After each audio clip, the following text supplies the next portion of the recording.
Introducing our speaker today, Prof Naushad Khan, who is the Associate Professor of Emergency Medicine.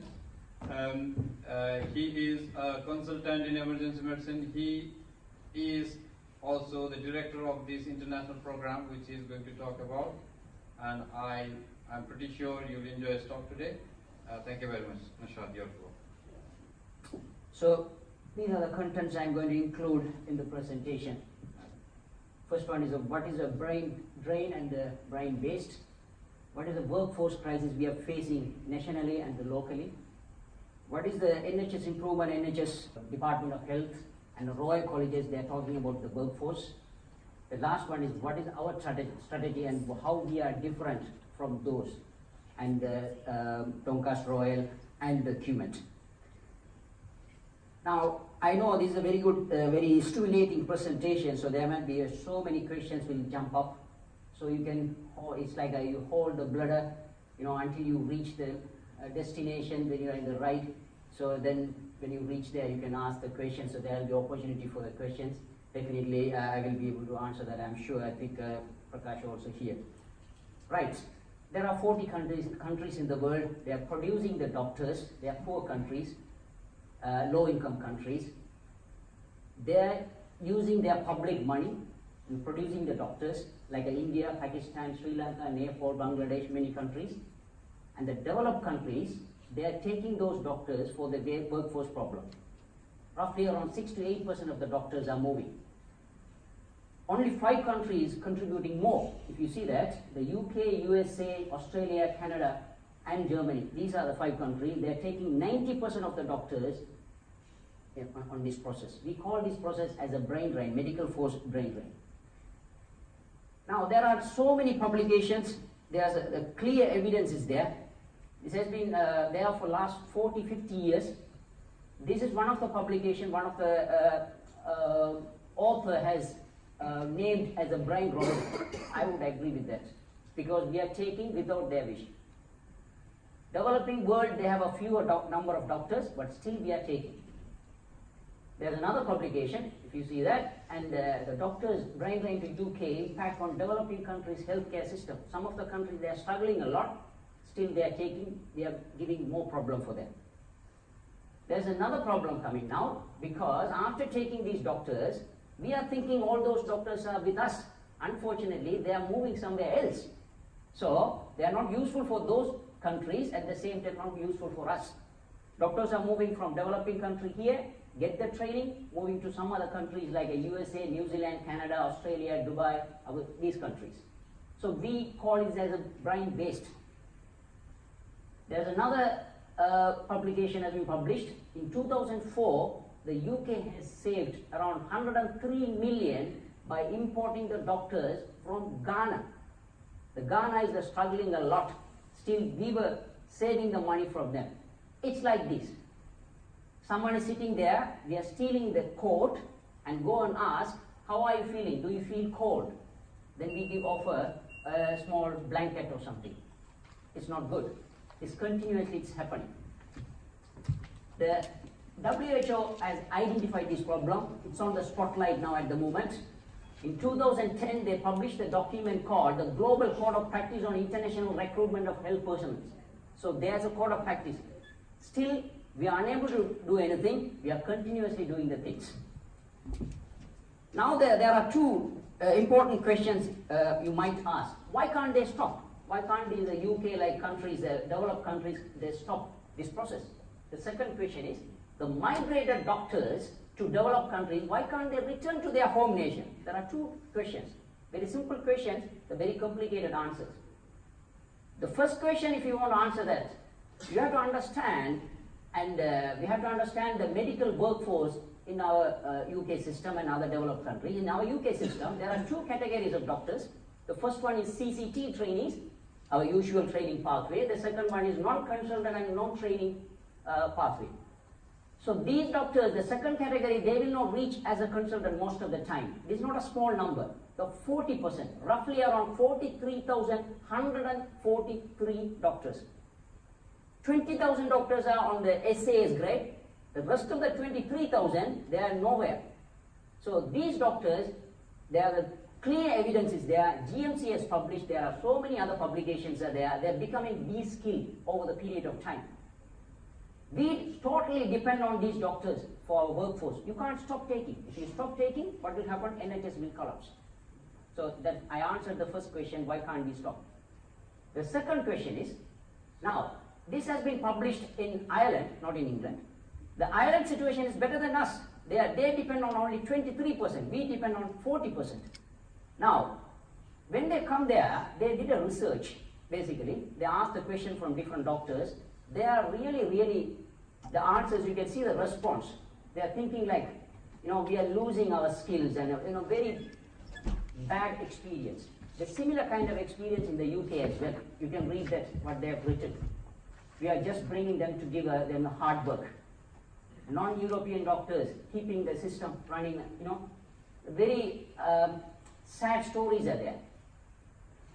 Now the situation is, they can't go back to their country, they can't stay here. That kind of situation, I already, I think Professor Zubairi mentioned that. Why? Because when they go back, they have to go back as a registrar. They will not fit into their system.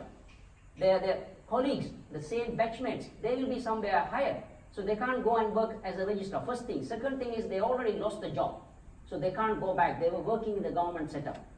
So at the same time, probably their families, they're already settled here. A number of reasons, they can't go back. Here, they can't become a consultant, and they will go through as a career grade doctor for a long time. Now, in summary, you can see that still we depend on them. It has been clearly documented. GMC has published the document. We recruit the doctors from developing countries, damaging their fragile health system. We have to agree with that. Number of publications are there. We have to create a partnership with these countries to make a platform for them to return. There's evidence for that. The last thing, the UK is at risk becoming a less attractive place. In my opinion, already very unattractive place. There are clear evidences there. This has been published, this document has been published September 2018 by GMC. Now we will see where are we, how is our problem we are facing. 23 million patients are coming to our urgent and emergency care setup every year, all over the country. We have a huge workforce problem here. So this is our front door demand. In the middle, we have a huge workforce shortage. We are admitting 5.2 million patients to our wards. 1.2 million admissions are avoidable. Unfortunately, we have to admit because we have a significant community care and social care problems. Number of beds has been less than 50%. Already they reduced significantly. So now, if you see that, in the middle, we have a bowel obstruction. In the end, we have a constipation. In the front, we are vomiting all over the place. This is the current real situation. Very smelly situation. It's going to be worse in the future. Now, these are the challenges in our emergency department we are facing. Every day we are seeing 300 patients. Per year, 100,000 patients. And we need 30 middle grade to run our emergency department safely. This is according to Nick Miliband Index, our care group director. Okay? Annual patients numbers will increase 1.7%. Another 5 years' time, that will be 8.5%. That means by 2020, we will see 325 patients. Nationally, we will see 2 million patients more. That means 25 million patients per year. Now, this is our current situation. Not 2-3 years ago, that was a disaster. Now, we have a 12 full-time equal and middle grades are in our staff, permanent staff. We spend around 50,000 for each doctor. The rest of the money, the total budget is 1.5 million.